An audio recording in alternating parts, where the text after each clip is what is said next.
सीधी टिक पहला लगाइए तफावतनी 15 50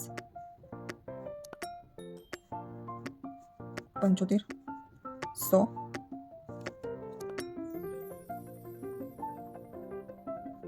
125 150 બરાબર. બાદબાકી છે, વત્તા છે, બાદબાકી વત્તા બાદબાકી અને વત્તા. બરાબર. એટલે શું બન્યું? પહેલાં તફાત કર્યો, પછી નંબર બી જોઈ લેવાનું કે સરવાળો બાદબાકી શું થઈ ગયું છે. તો અહીંયા જો પહેલાં બાદબાકી પછી સરવાળો પછી બાદબાકી પછી સરવાળો બાદબાકી ને સરવાળો એ થઈ ગયું છે.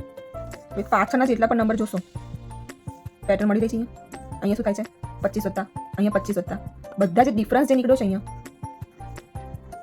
એ બધા વચ્ચે શું છે? 25નો તફાવત છે. બરાબર. તો 50 થી આગળ 25નો તફાવત કરીએ તો કેટલા આવવા જોઈએ? અહીંયા 25 આવવા જોઈએ. આપણે આ પ્રમાણે વિચારીએ 25નો તફાવત હોવો જોઈએ તો પાછળનામાં તો બધામાં બરાબર પેટર્ન બની રહી છે. પણ 50 થી આગળનો જે તફાવત આપણને મળ્યો 15, એ 15ની જગ્યાએ કેટલો તફાવત હોવો જોઈએ? તો કે 25નો. તો અહીંયા શું આવવું જોઈએ? 25નો તફાવત આવવો જોઈએ. તો એ હિસાબે 200 થી આગળનો નંબર કયો છે? 215. એટલે આ 215 નંબર ખોટો નંબર હશે.